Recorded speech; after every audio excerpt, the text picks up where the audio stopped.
What's up, guys? Welcome to a new day.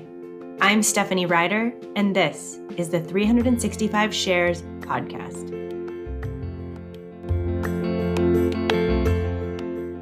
It's February 13th, 2024, and today's topic is Promise 5. The Big Red Book says, as we face our abandonment issues, we will be attracted by strengths and become more tolerant of weaknesses. Before we talk about this promise, I want to talk a little bit about what the promises are. I'll start by how we walk through the laundry list and the promises in the meeting. The laundry list we usually go over at the beginning of each meeting, and that is the 14 traits of an adult child of an alcoholic. I've gone through them before. You can look them up online. Just Google ACA laundry list or ACA 14 traits. The promises we read at the end of the meeting, and those are the things that we're trying to get to. So the laundry list is sort of the list of our common flaws or character defects or traits that we have adopted as coping mechanisms from our dysfunctional families. And then the promises are where we're going to get to, what ACA promises to give us if we work the program. So the laundry list number 5 is, we live life from the viewpoint of victims, and we are attracted by that weakness in our love and friendship relationships. That is where a lot of us have come from. We either join relationships where we can be victims by someone who is a victimizer, a perpetrator, someone who is recreating old wounds from our childhood, or we find victims to date so that we can be the aggressor. We can be the one who feels powerful because we never felt powerful when we were children growing up. What Promise 5 tells us is that we can face our abandonment issues, we can do our own work, and we can start to be attracted by people who are strong, who are healthy, which maybe we weren't always in the past. And we can become more tolerant of the weaknesses of other people, which maybe we've said a lot of bad things about people who are weak. Maybe we've trash talked them. Maybe we've judged them. And we find more empathy as we work the program. I'm Steph, and this is my share.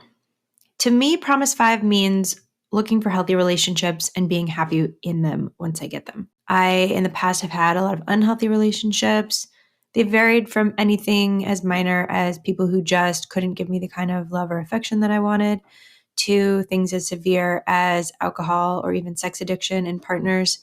I've done a lot of work in therapy and in ACA, and I think I really made a lot of progress in selecting healthier partners, romantic partners, friends, and even in coworkers and the people that I choose to work for.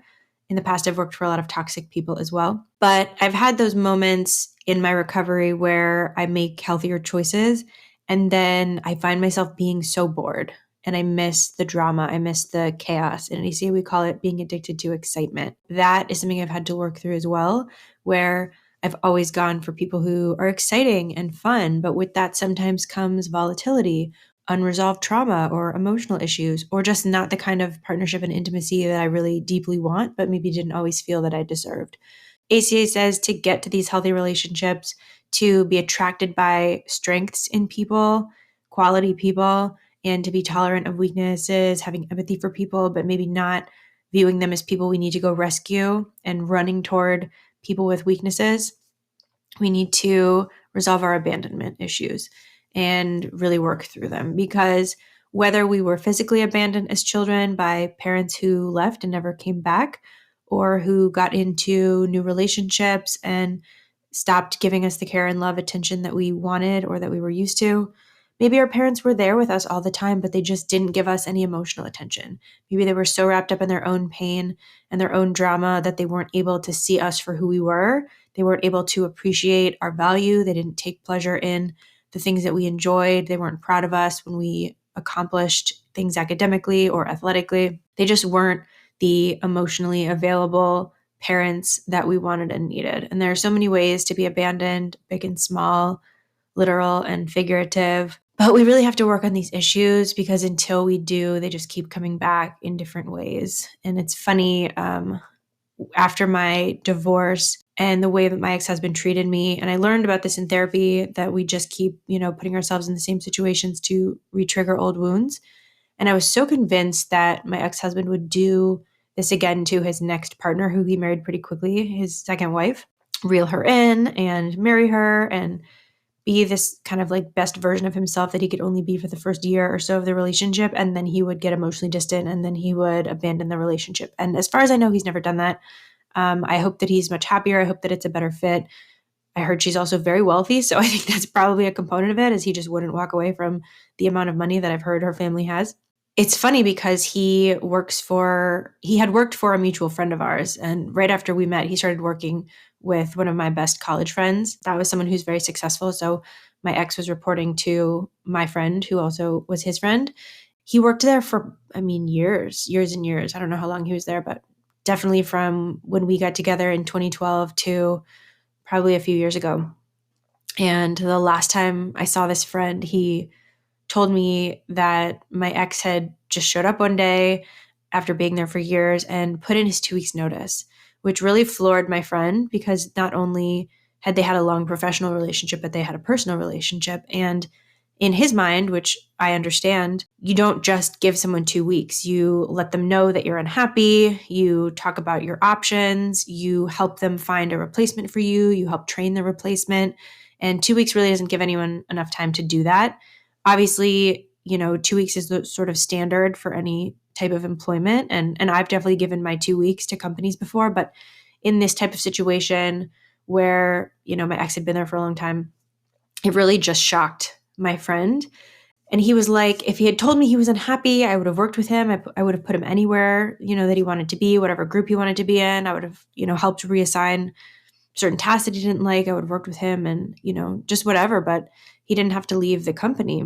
But I just thought it was so funny that that it happened because my ex had played out this tell you I'm happy, tell you I'm happy, tell you I'm happy, I'm out type of dynamic that he did with me, where he said, you're perfect, I love you, you're perfect, I love you, you're perfect, I love you, I'm divorcing you. And he didn't do that in his next romantic relationship, which is great for his family. But he still had that in him, that people pleasing and feeling burdened, feeling unhappy, pretending that he was happy, and then just finding like a quick escape that shocked everybody and was a really blindsiding type of action to take. I thought it was funny that it played out again. I was right. I just wasn't right in the way that I had expected it.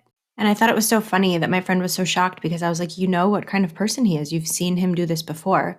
So abandoners abandon, whether it's emotionally, physically, romantically, professionally, unless you do that work. And my ex even had a lot of therapy, and I'm sure it was expensive therapy knowing him, because he loves spending money as one of his short-term energy releasing behaviors. But as far as I know, he is still drinking. And as far as I know, he hasn't gone to ACA. So I don't expect that part of his personality will change, because he was abandoned a lot emotionally and physically as a kid. And we repeat what we know. We try our best to be different and better than our parents, and we make a little bit of progress, but people are who they are. And I married him, and I was committed to him, and I was devastated by our marriage ending. He seemed like the perfect fit for me at the time, pre-recovery. And I've dated some people post my divorce who also have not been ideal partners, but they seemed like the perfect people for me at the time, very intoxicating. And it's only in the past few years that I've really been in a partnership that keeps growing, keeps getting healthier. We keep building more intimacy, and we have a lot of grace for each other. We always support each other. We're just very loyal, and we're persistent in our desire to be the best people that we can be and to be in a relationship that works, because it's something that we never had as kids, and it's not even something that we had earlier as adults. I'm going to finish with the affirmation from the Strengthening My Recovery book, which says, on this day, I continue to seek the courage to face my abandonment issues, resolving to take the steps to make myself whole so I can bond with others from this consciousness-centered space.